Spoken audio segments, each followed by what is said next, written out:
Start. जय हिंद साथियों, स्वागत है आप सभी का हमारे YouTube चैनल पे। आज हम पढ़ने वाले हैं हमारे जो प्यारी हिंदी भाषा, दिलों को जोड़ने वाली हिंदी, जिसके अंदर एक बहुत ही महत्वपूर्ण अध्याय है जिसका नाम है वर्णमाला। उसको हम लोग डिस्कस करने वाले हैं। ठीक है, बहुत ही डीप में हम लोग एक एक चीज़ को लेकर चलेंगे।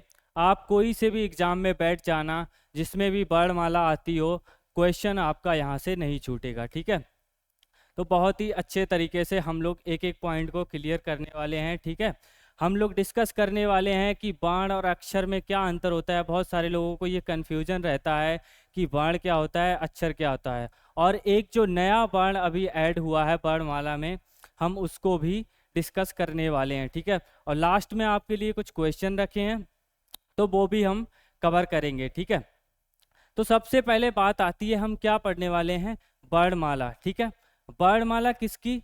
तो मैं कहूँगा हिंदी की। ठीक है, अब आप कहोगे हिंदी क्या है, तो मैं कहूँगा हिंदी एक भाषा है।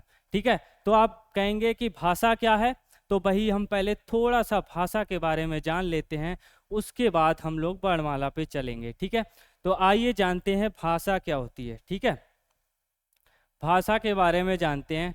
ठीक है, जब हम अपने विचारों को अभिव्यक्त करते हैं, ठीक है, हमें किसी को अपनी बात पहुंचानी होती है, तो हम किसका इस्तेमाल करते हैं? भाषा का। ठीक है, तो भाषा की उत्पत्ति कैसे हुई, ठीक है, वो हम थोड़ा सा समझते हैं। ठीक है, भाषा की उत्पत्ति, भाषा की उत्पत्ति, ठीक है, कैसे हुई? तो उत्पत्ति बोलेंगे या व्युत्पत्ति? ठीक है, इसमें बड़ा कन्फ्यूजन है। वैसे तो उत्पत्ति भी सही हो जाएगा, लेकिन यहाँ पे जो सही शब्द होना चाहिए वो क्या होगा? व्युत्पत्ति ज़्यादा सही रहेगा। ठीक है, भाषा की क्या होगी? व्युत्पत्ति। ठीक है, अभी मैं यहाँ पे 3 शब्द लिख रहा हूँ, उनके आपको मतलब बताने हैं क्या है। ठीक है, एक मैंने लिखा उत्पत्ति, ठीक है, दूसरा क्या लिखा? व्युत्पत्ति, और तीसरा क्या लिखा? निष्पत्ति। ठीक है, अब इन तीनों का अर्थ क्या होता है ये आपको बताना है। ठीक है, तो देखो, तीनों का अर्थ क्या है? समान है। इनका अर्थ सबका क्या है? निर्माण करना। ठीक है, अर्थ क्या है इनका? निर्माण करना। निर्माण करना इनका अर्थ होगा, लेकिन इनका भावार्थ जो है वो अलग अलग होगा। जैसे उत्पत्ति शब्द है, तो उत्पत्ति कहाँ पे इस्तेमाल होगा? देखो, उत्पत्ति इस्तेमाल होता है आपका जीव के लिए। ठीक है, जैसे कोई जीव है, क्योंकि जीव है, जिसका जन्म हुआ है उसका क्या है? अंत भी होना है। तो जिसका अंत भी होना है, और जीव के लिए किसका इस्तेमाल करेंगे? उत्पत्ति के लिए। ठीक है, और व्युत्पत्ति वहां पे इस्तेमाल करते हैं जो चीज का जन्म हो गया है और वो कभी नष्ट नहीं होने वाली है। ठीक है, तो भाषा और वर्ड के लिए हम यहाँ पे क्या, वो शब्द के लिए, सॉरी, शब्द के लिए और भाषा के लिए हम लोग क्या इस्तेमाल करने वाले हैं? व्युत्पत्ति। ठीक है, शब्द के लिए इस्तेमाल करेंगे व्युत्पत्ति, और उत्पत्ति करेंगे जीव के लिए। अब आती है बात निष्पत्ति की। निष्पत्ति कहाँ पे इस्तेमाल करेंगे? जैसे मान लो आप पान खाते हैं, ठीक है, उसमें क्या है? सुपारी भी होती है, कत्था भी होता है, जो भी होता है, लेकिन उसमें कोई भी चीज लाल कलर की नहीं होती है। लेकिन फिर भी क्या है, उसको जब आप पिचकारी लगाते हैं, थूकते हैं, तो उसमें कैसा कलर आता है? लाल कलर आता है। तो वो जो तीसरी चीज बनी, तो उसको क्या कहेंगे? निष्पत्ति। तो ऐसे ही क्या है, रस, रस पे अगर रस की बात आएगी तो हम निष्पत्ति शब्द लगाएंगे। ठीक है, जैसे विभाव, अनुभाव और संचारी भाव के सहयोग से क्या बनता है? रस की निष्पत्ति बोलेंगे, ना उत्पत्ति बोलेंगे और ना ही व्युत्पत्ति बोलेंगे। ठीक है, इतनी बात क्लियर है? ठीक है, चलिए अब बात करते हैं हम भाषा की उत्पत्ति, सॉरी व्युत्पत्ति। अब हम व्युत्पत्ति शब्द का ही इस्तेमाल करेंगे।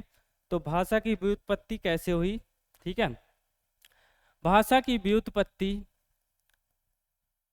भाषा की व्युत्पत्ति संस्कृत के भास धातु से हुई है। ठीक है, भास धातु से हुई है, ठीक है। जिसका अर्थ क्या होता है? जिसका अर्थ होता है, जिसका अर्थ होता है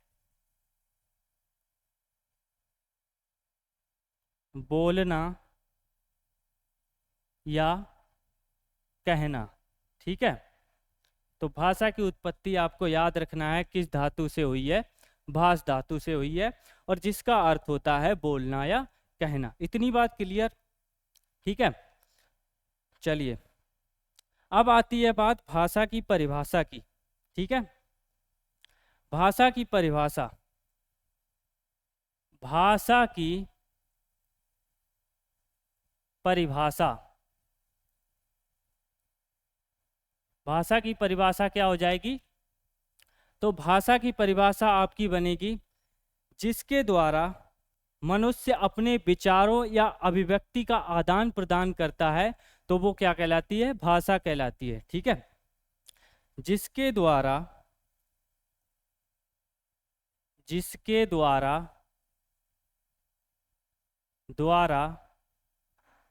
मनुष्य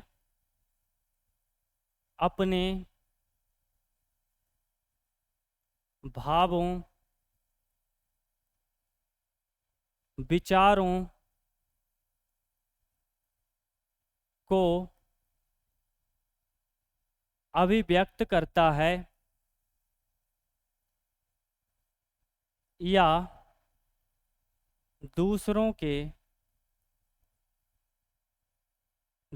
के विचारों को सुनता है, ठीक है। तो वो क्या कहलाएगी? भाषा कहलाएगी, ठीक है। इतनी बात क्लियर। तो भाषा की परिभाषा क्या हो गई? जिसके द्वारा मनुष्य अपने भावों, विचारों को अभिव्यक्त करता है या दूसरों के विचारों को सुनता है, तो वो क्या कहलाती है? भाषा कहलाती है, ठीक है। अगर इसकी संक्षिप्त परिभाषा की बात करें तो इसकी संक्षिप्त में परिभाषा क्या बनेगी? संक्षिप्त परिभाषा इसकी क्या हो जाएगी?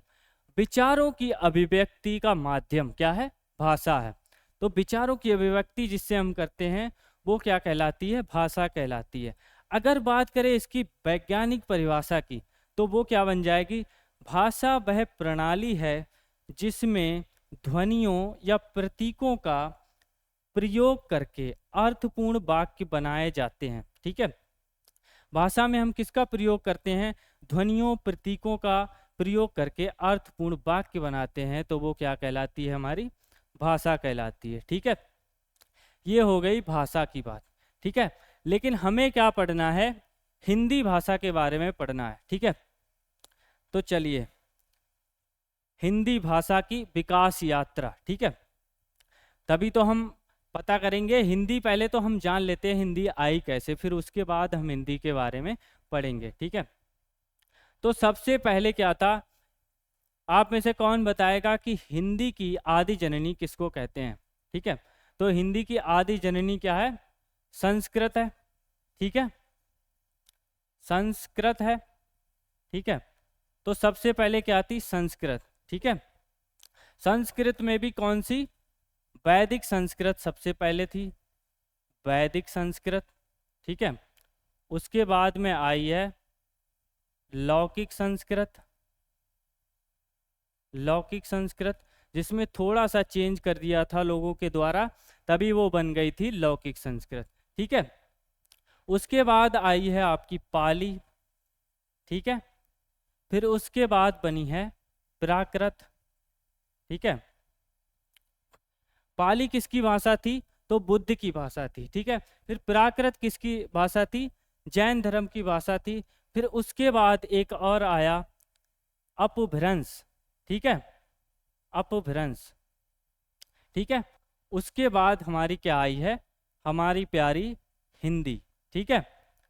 तो सबसे पहले वैदिक संस्कृत, फिर लौकिक संस्कृत, फिर पाली, फिर प्राकृत, फिर अपभ्रंश, फिर उसके बाद आई है हिंदी, ठीक है। अब हम क्या पढ़ेंगे? हिंदी के बारे में पढ़ेंगे। ये थी हिंदी की विकास यात्रा, ठीक है। चलिए, चलो अब हम किसके बारे में पढ़ेंगे? हिंदी भाषा के बारे में, हिंदी भाषा के बारे में। ठीक है, अच्छा अब एक बात बताओ, ये जो भाषा शब्द है, भाषा है, इससे आपके 3 क्वेश्चन क्लियर कर दूं? बताओ, बोलो यस। तो आप लोग कहेंगे हाँ कर दीजिए। तो अगर हम भाषा की बात करें लिंग की दृष्टि से, ये कैसा शब्द है? तो आप कहेंगे ये तो स्त्रीवाचक है। ठीक है, स्त्रीवाचक है। तो अगर आपसे पूछा जाए कि भाषा कैसा शब्द है, पुल्लिंग है या स्त्रीलिंग है, तो क्या हो जाएगा? स्त्रीलिंग हमारा सही आंसर हो जाएगा। ठीक है, दूसरा क्या होगा? संज्ञा की दृष्टि से अगर देखें तो ये कैसी संज्ञा है, कौन सी संज्ञा है इसमें? तो भाषा में हो जाएगी, आप सब जानते भी होंगे, जातिवाचक संज्ञा इसका सही जवाब हो जाएगा। ठीक है, तो कौन सी संज्ञा है? जातिवाचक। ठीक है, अगर बात करें इसकी शब्द प्रकृति की, ठीक है, शब्द प्रकृति कैसी है, यानी कि ये कैसा शब्द है, तत्सम शब्द है या तद्भव शब्द है? ठीक है, तो आप लोग कहेंगे ये किसका शब्द है? ये तत्सम शब्द है। ठीक है, तत्सम शब्द है। ठीक है, तो आपके 3 क्वेश्चन यहाँ से क्लियर हो जाते हैं। पहला क्या है? हिंदी भाषा कैसा है? स्त्रीवाचक है। ठीक है, मतलब हिंदी भाषा क्या? भाषा शब्द। ठीक है, और कैसा है? जातिवाचक है, और शब्द प्रकृति इसकी कैसी है? तत्सम है। ठीक है, इतनी बात क्लियर है? ठीक है, अब हम आगे चलते हैं। ठीक है, हिंदी के बारे में हम लोग पढ़ने वाले हैं। ठीक है, तो सबसे पहले बताओ हिंदी किस भाषा का शब्द है? ठीक है, तो आप कहेंगे हिंदी किस भाषा का शब्द है? फारसी भाषा का शब्द है। ठीक है, किसका शब्द है? फारसी भाषा का शब्द है। हिंदी खुद कैसा, किसका है शब्द? फारसी भाषा का। ठीक है, किसने दिया था ये? तो ईरानियों ने दिया था, ईरानियों ने दिया था। ठीक है, चलिए इतनी बात क्लियर। अब हम थोड़ा सा जानेंगे कि कोई भी भाषा बनती है तो उसके लिए क्या क्या तत्वों की जरूरत पड़ती है, उसके बारे में हम जानेंगे। ठीक है, तो सबसे पहले जो पहली जरूरत है भाषा के लिए, उस वो क्या आएगी? तो सबसे पहले होती है ध्वनि। पहले ध्वनि होगी। ठीक है, फिर उसके बाद क्या आएगा? वर्ण आएगा। ठीक है, वर्ण के बाद क्या आएगा? अक्षर आएगा, अक्षर आएगा। अक्षर के बाद क्या आएगा? पद आएगा। पद के बाद क्या आएगा? वाक्य आएगा। ठीक है, वाक्य आएगा। तो सबसे पहले आ गई ध्वनि, फिर वर्ण, फिर अक्षर, फिर आ गया वाक्य। ठीक है, तो इन सब के बारे में अब हम डिटेल से पढ़ने वाले हैं कि ध्वनि क्या होती है, वर्ण क्या होता है, अक्षर क्या होता है, पद क्या होता है, और वाक्य क्या होता है। क्योंकि इन सब से क्वेश्चन पूछे जाते हैं, वो मैं आपको दिखाऊंगा, क्वेश्चन लेकर आया हूँ। ठीक है, तो सबसे पहले हम किसके बारे में जान लेते हैं? ध्वनि के बारे में। ठीक है, कि ध्वनि क्या होती है, ध्वनि। ठीक है, तो ध्वनि क्या होती है? ध्वनि क्या होती है? मौखिक भाषा की, ध्वनि के बारे में लिखेंगे, मौखिक भाषा की मौलिक इकाई। मौखिक भाषा की मौलिक या मूल इकाई क्या कहलाती है? ध्वनि कहलाती है। ठीक है, ठीक है, और दूसरा इसमें क्या लिखेंगे? भाषा की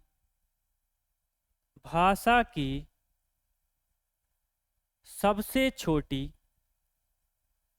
भाषा की सबसे छोटी मौखिक इकाई, ये भी किसको बोलेंगे? ध्वनि को बोलेंगे। सबसे पहला क्या हो गया? मौखिक भाषा की मौलिक इकाई। ठीक है, और भाषा की सबसे छोटी इकाई क्या हो जाएगी? ध्वनि हो जाएगी। इसके बारे में एक पॉइंट और लिख लीजिएगा, भाषा का भाषा का श्रव्य खंड, जिसको हम केवल सुन सकते हैं, देख नहीं सकते हैं, तो वो क्या हो जाएगा, हमारा ध्वनि हो जाएगी। ठीक है, एक एक पॉइंट आपको क्लियर हो गया होगा ध्वनि के बारे में। ठीक है, अब आगे चलते हैं। ध्वनि के बाद क्या है हमारा, वर्ण। ठीक है, वर्ण के बारे में अब हम लोग जानने वाले हैं। ठीक है, चलिए, ध्वनि को हमने देख लिया। अब बात आती है वर्ण की, कि वर्ण क्या होता है। ठीक है, तो जैसे मैंने आपको अभी बताया था ध्वनि। ठीक है, तो जिन ध्वनियों को क्या है, लिखित रूप हम दे देते हैं, तो उसको क्या कहते हैं, वर्ण कहते हैं। जैसे मैंने का बोला और आपने ये का लिख दिया, तो ये क्या हो गया, वर्ण हो गया। इससे पहले जब हमने बोला था का, तो वो क्या थी, ध्वनि थी। ठीक है, तो इसकी परिभाषा क्या बन जाएगी, ध्वनियों को लिखित रूप देना, ध्वनियों को लिखित रूप देना क्या कहलाता है, ध्वनियों को लिखित रूप देना वर्ण कहलाता है। लिखित रूप देना, ठीक है, ठीक है। और इसके बारे में क्या, देखो, अब इसके बारे में लिखेंगे, भाषा की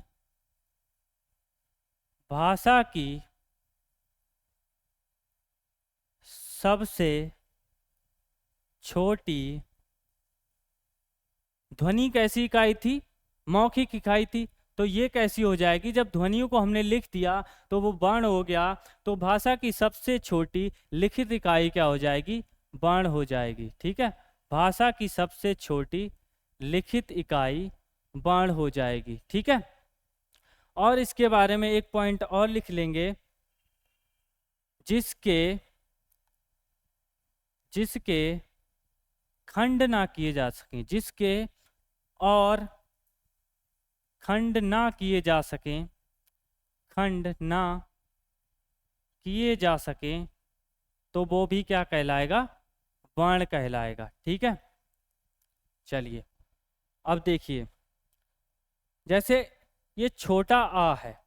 ठीक है, अब इसके हम और खंड कर सकते हैं क्या, आप कहेंगे नहीं कर सकते हैं, तो ये क्या हो गया, वर्ण हो गया। ठीक है, चलिए, और ये क्या है, का। इसमें इन दोनों में बहुत कंफ्यूजन रहता है कि इसको क्या लगाना है, ये वर्ण है या अक्षर है। ठीक है, तो यही हम लोगों को आज समझना है। जैसे इसको हम और तोड़ सकते हैं, क्योंकि इसमें क्या है, स्वर भी मौजूद है, हलंत लगा देंगे, अब ये शुद्ध व्यंजन हो गया। ठीक है, और आ अलग आ जाएगा, तो ये टूट गया। ठीक है, तो अब ये दोनों क्या हैं, वर्ण है, ये भी वर्ण है और ये भी वर्ण है। इससे पहले ये क्या था, अक्षर था। ये बात हमें क्लियर करनी है। ठीक है, अब इसके बाद हम अक्षर पढ़ेंगे तो और ज़्यादा क्लियर हो जाएगा। तो यहाँ से एक और परिभाषा इसकी निकल के आएगी। ठीक है, वो क्या हो जाएगी, सभी स्वर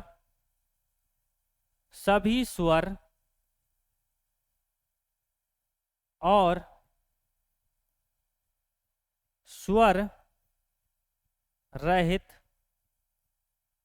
व्यंजन, सभी स्वर और स्वर रहित व्यंजन क्या कहलाएंगे, वर्ण कहलाएंगे। ठीक है, स्वर तो आएंगे ही आएंगे वर्ण में, लेकिन जो स्वर रहित व्यंजन है वो भी किस में आएंगे, वर्ण में आएंगे। ठीक है, और जो स्वर सहित होंगे वो किस में आएंगे, तो वही हम आगे अब पढ़ने वाले हैं। ठीक है, वर्ण के बाद हमारा क्या है, अक्षर। ठीक है, अक्षर, अक्षर की बात कर लेते हैं। तो ध्वनियों का लिखित रूप वर्ण हो गया था, अब वर्ण के बाद क्या आएगा, अक्षर आएगा। ठीक है, एक परिभाषा इसकी बताई जाती है कि जिसका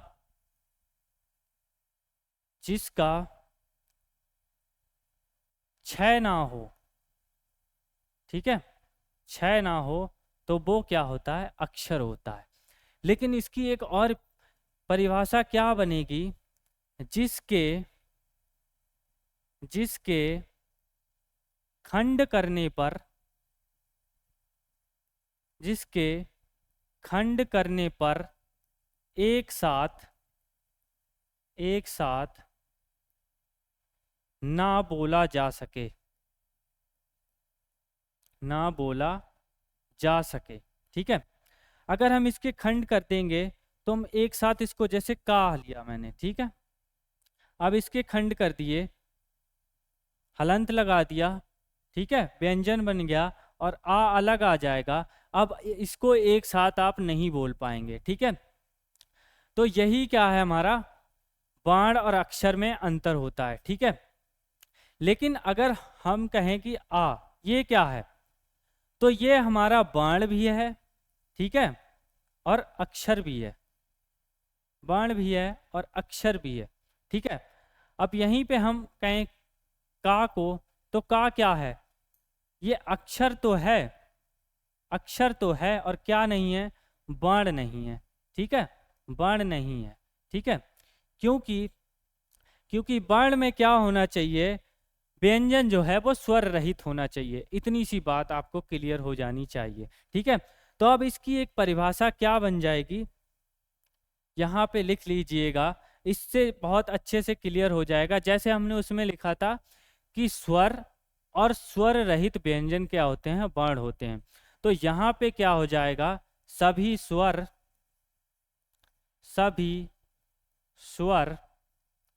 और स्वर सहित व्यंजन क्या कहलाएंगे, अक्षर कहलाते हैं। ठीक है, चलिए इतनी बात हो गई। तो पहले हमने पढ़ा था ध्वनि, फिर वर्ण, फिर अक्षर। अब इसके बाद हम लोग क्या पढ़ने वाले हैं, तो वो पढ़ने वाले हैं अक्षर से मिलके क्या बनता है, शब्द। ठीक है, तो हम लोग शब्द के बारे में पढ़ने वाले हैं। ठीक है, चलिए हेडिंग डालिए शब्द। ठीक है, अब शब्द क्या होता है, ठीक है, वर्णों और अक्षरों का समूह क्या कहलाता है, शब्द कहलाता है। ठीक है, तो यहाँ पे एक पॉइंट लिखेंगे, वर्णों और अक्षरों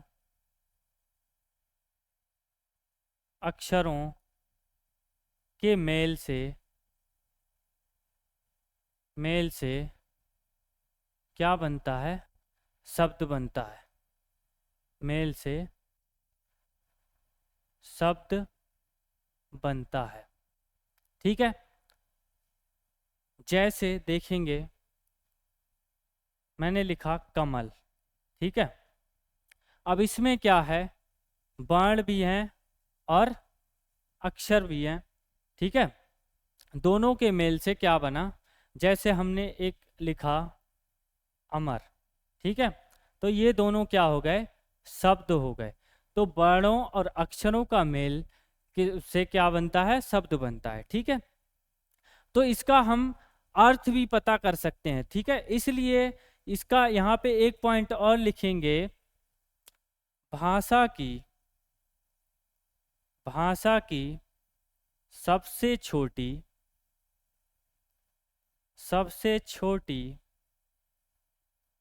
सार्थक इकाई क्या हो जाएगी, जिसका हम अर्थ जान सकते हैं, तो वो क्या हो जाएगी, शब्द हो जाएगी। ठीक है, भाषा की सबसे छोटी सार्थक इकाई शब्द।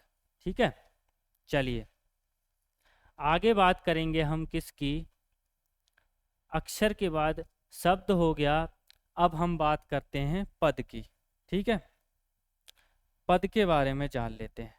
ठीक है, पद क्या होता है, तो जैसे वर्णों अक्षरों के समूह से क्या बनता था, शब्द बनता था, वैसे ही शब्दों के समूह से क्या बनेगा, शब्दों के योग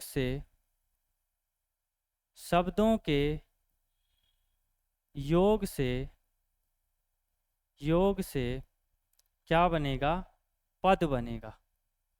ठीक है, पद बनता है। ठीक है, या कह सकते हैं दो या दो से अधिक शब्दों के मेल से क्या बनता है, पद बनता है। और इसका भी हम अर्थ जान सकते हैं। ठीक है, चलिए इतनी बात क्लियर। ठीक है, और एक पॉइंट लिख लीजिएगा, हर शब्द जो होता है वो एक क्या होता है, हर शब्द एक पद होता है। ठीक है, लेकिन हर पद क्या नहीं होता है, शब्द नहीं होता है। लेकिन कोई भी पद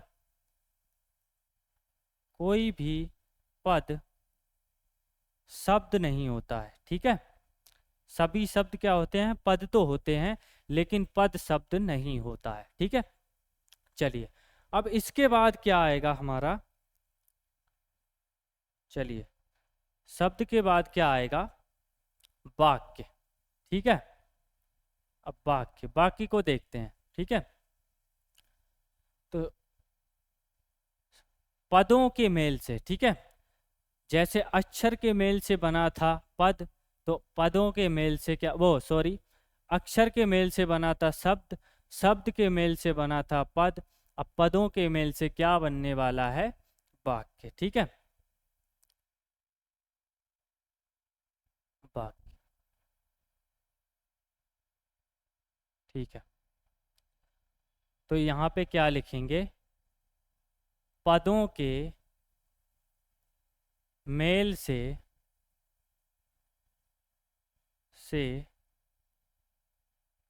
वाक्य का निर्माण होता है। ठीक है, और इसमें कारक विभक्ति का भी इस्तेमाल किया जाता है। ठीक है, जैसे राम ने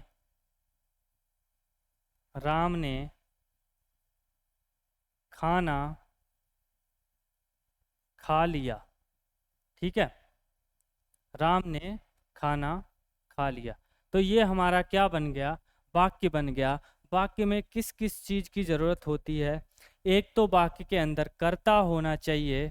ठीक है, दूसरा क्या होना चाहिए, कर्म होना चाहिए, और उसमें क्या होनी चाहिए, क्रिया होनी चाहिए। ठीक है, तो देखिएगा यहाँ पे कर्ता क्या है, राम यहाँ पे कर्ता हो गया, खाना क्या हो गया, कर्म हो गया, और इधर खाना क्या हो गया, क्रिया हो गई। ठीक है, तो यहाँ तक क्लियर हो गया। ठीक है, अब हमने जान लिया है, एकदम कॉन्सेप्ट क्लियर हो गया, वर्ण क्या होता है, अक्षर क्या होता है, पद क्या होता है, वाक्य क्या होता है। तो अब हम लोग जो हमारा टॉपिक है उसकी ओर चलते हैं, जो हमारा टॉपिक क्या है, वर्णमाला। ठीक है, चलिए वर्णमाला के बारे में हम लोग डिस्कस करने वाले हैं। ठीक है, चलो हेडिंग डाल लेंगे, वर्णमाला। वर्णमाला, ठीक है, राइटिंग पे ध्यान मत देना। ठीक है, उस पे नहीं है, लेकिन फोकस हमारा रहना चाहिए पूरा सीखने पे। ठीक है, तो वर्णमाला क्या होती है इसके बारे में हम थोड़ा सा जान लेते हैं। तो वर्णमाला किसे कहते हैं, कौन बताएगा। ठीक है, चलिए तो इसकी परिभाषा क्या हो जाएगी, बहुत ही फेमस परिभाषा है, वर्णों का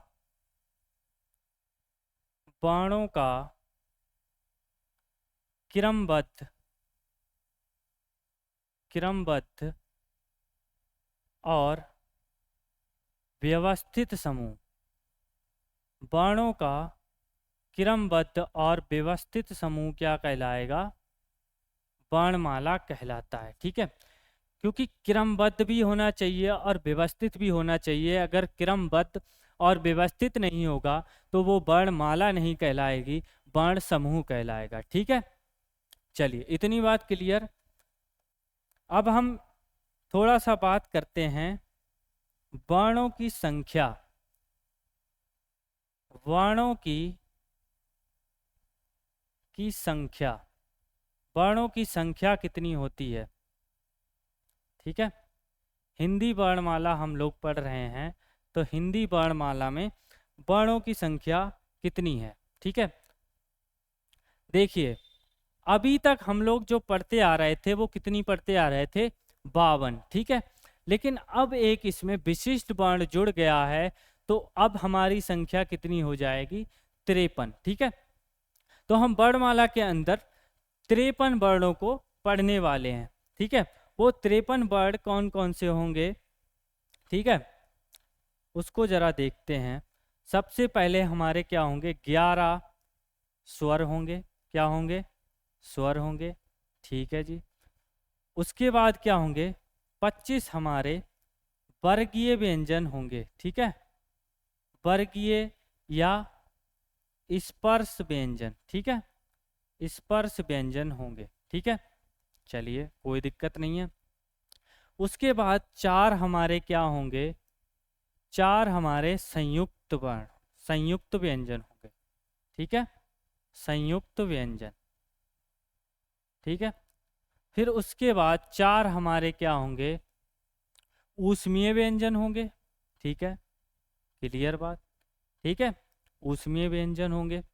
उसके बाद 4 हमारे क्या हो जाएंगे, अंतस्थ व्यंजन हो जाएंगे, अंतस्थ व्यंजन। ठीक है, चलिए कितने हो गए, 11 और 25 36, 4 40 और 4 44 और 4 48। अभी भी हमारे कितने बचे हैं, 5 बचे हुए हैं। ठीक है, तो 2 हमारे कौन से हो जाएंगे, उत्क्षिप्त हो जाएंगे। कौन से हो जाएंगे, उत्क्षिप्त व्यंजन, उत्क्षिप्त व्यंजन। और 2 हमारे कौन से हो जाएंगे, इनको द्विगुण व्यंजन भी बोलते हैं।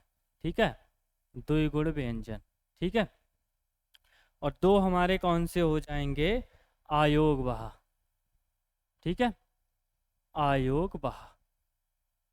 ठीक है, और एक हमारा जो है वो विशिष्ट वर्ण है। ठीक है, कुछ इस टाइप का है। तो ये हमारे टोटल कितने हो गए, 53 वर्ण हो गए जो हमें हिंदी वर्णमाला के अंदर पढ़ने हैं। ठीक है, तो इन सब की चर्चा हम लोग करने वाले हैं। उससे पहले जो नया वर्ण जुड़ा है इसके बारे में आपको थोड़ा सा बता देते हैं, जो इसके बारे में थोड़ी सी रिसर्च करी है। ठीक है, चलिए नया वर्ण क्या है ये देखिए। ठीक है,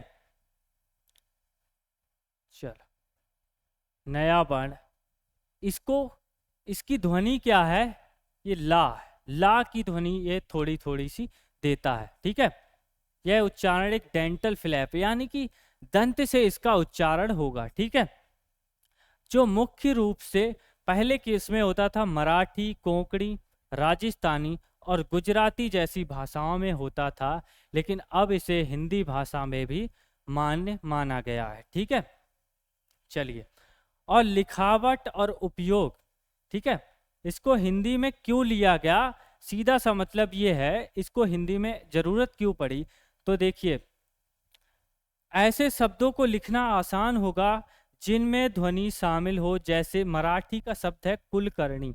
ठीक है, आप देख सकते हैं कुलकर्णी शब्द है, तो इसमें अगर हम हिंदी में लिखेंगे तो हम ऐसे लिखेंगे। ठीक है, तो इसका एकदम सटीक उच्चारण नहीं हो पाएगा, इसलिए इस वर्ड को शामिल किया गया है। और भी इसके एग्जाम्पल देख लेते हैं। ठीक है, जैसे क्या है, शब्द हमारा है कुलकर्णी हो गया। ठीक है, जैसे हमें बिला लिखना है। ठीक है, इंग्लिश में देखिए यहाँ पे बिला। ठीक है, तो इसका हम प्रयोग करेंगे यहाँ पे। ठीक है, और हमारा क्या है, सालुंखा, अंग्रेजी में देखिए यहाँ पे ये सालुंखा शब्द है। इस टाइप के शब्द हमें लिखने के लिए किसकी जरूरत पड़ेगी, तो वो हमारा विशिष्ट वर्ण की जरूरत पड़ने वाली है। ठीक है, इतनी बात क्लियर है। चलिए, तो ये हमने पढ़ लिए कितने, अपने 53 वर्णों के बारे में जान लिया। ठीक है, लेकिन अगर हमसे पूछ ले उच्चारण के आधार पर वर्ण, उच्चारण के आधार पर वर्ण कितने हैं, तो क्या बोलेंगे हम, उच्चारण के आधार पर, उच्चारण के आधार पर वर्ण, क्या चीज, अच्छा 1 मिनट।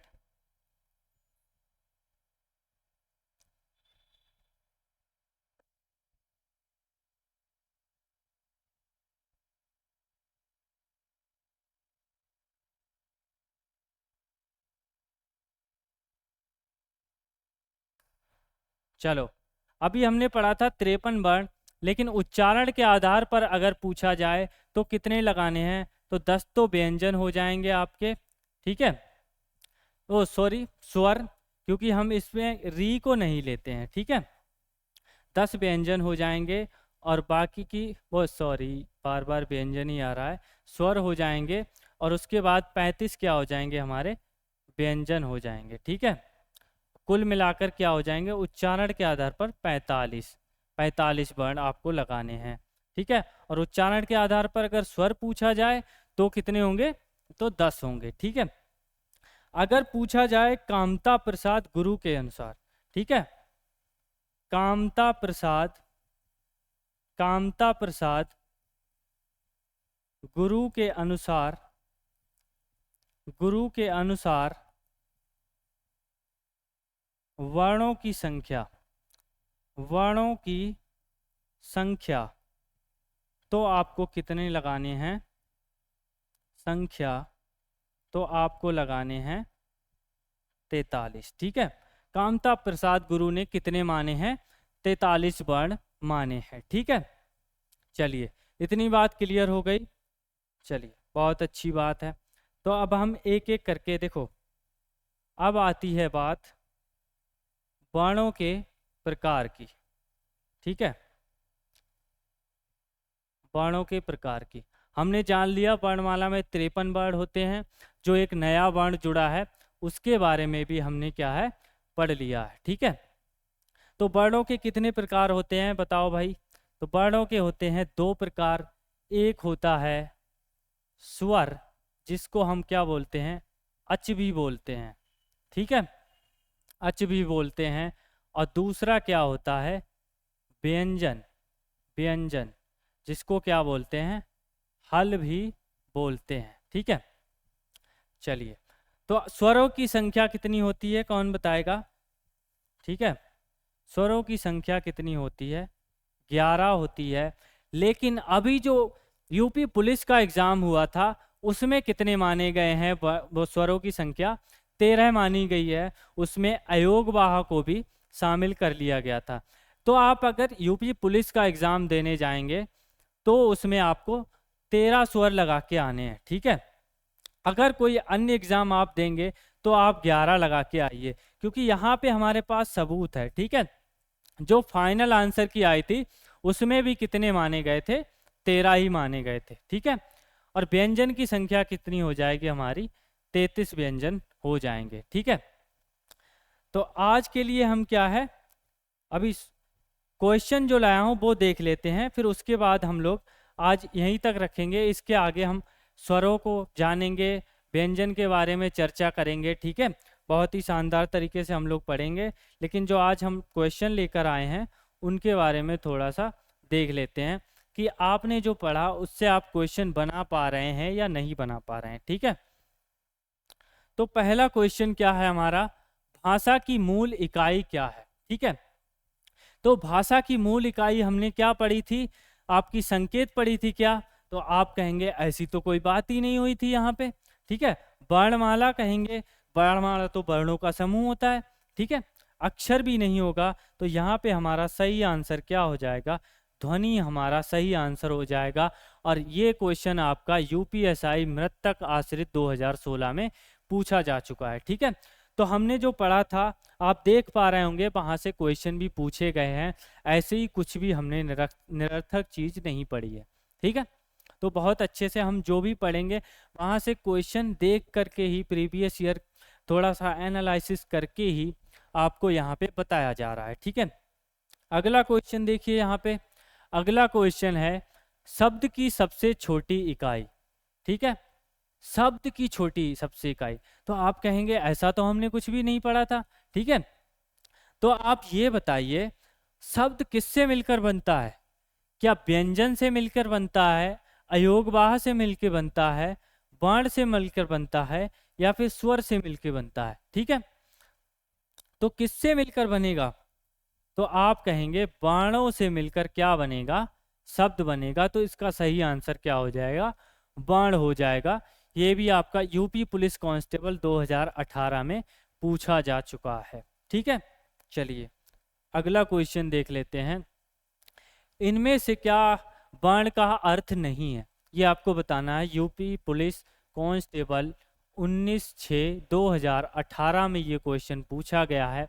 इसका आपको जवाब देना है कि क्या इसका सही जवाब हो जाएगा, ठीक है। तो बहुत बढ़िया। क्या वर्ण का अर्थ अक्षर है? तो आप कहेंगे जी हाँ, अक्षर तो है। और वर्ण का अर्थ क्या होता है? रंग भी होता है, जाति भी होता है, लेकिन क्या नहीं होता है? सुंदर नहीं होता है। इस तरीके की कोई भी चीज़ हमने यहाँ पे नहीं पढ़ी है, ठीक है। चलिए चलिए अगला क्वेश्चन देखते हैं। अगला क्वेश्चन क्या है हमारा? वर्णों के कितने भेद होते हैं? देखिए अभी अभी जो हमने पढ़ा था उसी से सीधा क्वेश्चन आया था आपका यूपी पुलिस कांस्टेबल 2018 में, ठीक है। तो आप बताएंगे वर्णों के कितने प्रकार हैं? क्या 10 प्रकार हैं? कहेंगे जी क्या पागल बना रहे हो, 10 प्रकार होते हैं वर्णों के? 4 होते हैं, 7 होते हैं? तो नहीं, 2 प्रकार होते हैं। कौन कौन से होते हैं? स्वर और व्यंजन। सीधी सी बात, बहुत ही आसान क्वेश्चन था। उम्मीद है आपने बहुत अच्छे से इसका आंसर किया होगा, ठीक है। इन सारी चीज़ों को नोट डाउन करते चलिए, बहुत ही आपको फ़ायदा मिलने वाला है। कोई से भी एग्ज़ाम में बैठ जाना, बहुत ही गहराई में हम एक एक चीज़ को डिस्कस करने वाले हैं, ठीक है। तो हमारा आज का लास्ट क्वेश्चन है स्वरों का उच्चारण, ठीक है। अभी हालांकि हमने इसके बारे में अभी पढ़ा नहीं है, लेकिन फिर भी आपसे ऐसी उम्मीद करूंगा। तो इसका आंसर आपको कमेंट बॉक्स में बताना है कि इसका आंसर क्या होगा। और एक क्वेश्चन आपको बताना है, ठीक है। अमीर में, ठीक है, अमीर शब्द है, इसमें कितने वर्ण हैं और कितने अक्षर हैं, ठीक है। उसके बाद में आपका कमल में बताने हैं कितने वर्ण हैं और कितने अक्षर हैं, ठीक है। वर्ण और अक्षर, ठीक है। अगर किसी में केवल अक्षर हैं तो वो आपको बताना है, ठीक है। और अगर वर्ण भी हैं तो वो भी आपको बताना है कि कितने वर्ण हैं और कितने अक्षर हैं, ठीक है। वर्ण कितने हैं और अक्षर कितने हैं, ये आपको बहुत अच्छे से बताना है। और इसका आंसर भी आपको कमेंट बॉक्स में देना है। मैं कमेंट बॉक्स में आपके आंसर देखूंगा कि किसका सही जवाब है, ठीक है। तो देखिए जो भी तैयारी करते हैं ना, कभी कभी ऐसा लगता है कि होगा या नहीं होगा, ठीक है। तो इस चीज़ की आपको टेंशन नहीं करनी है। आपके हाथ में है केवल केवल और केवल मेहनत करना, ठीक है। बाकी आपको फल की चिंता ज़्यादा नहीं करनी है। तो इसी पे 2 लाइनें हैं कि तू हर रेस में अव्वल आए ये ज़रूरी तो नहीं, तू हर रेस में अव्वल आए ये ज़रूरी तो नहीं, ज़रूरी है तो तेरा रेस में दौड़ना, ठीक है। ज़रूरी है तो तेरा रेस में दौड़ना, गिर के खड़ा होना, ठीक है। ज़िंदगी में कई इम्तहान आएंगे, ज़िंदगी में कई इम्तहान होंगे, जो आज तेरे आगे हैं कल तेरे पीछे होंगे, बस तू दौड़ना मत छोड़ना, बस तू लड़ना मत छोड़ना। लड़ना वैसे वाला लड़ना नहीं है कि किसी का सर फोड़ दो, ठीक है। अपने हक के लिए लड़ना है, ठीक है। तो मिलते हैं अगली क्लास में, तब तक के लिए ख्याल रखिए अपना। जय हिंद, जय भारत। और बताना है क्लास कैसी लगी।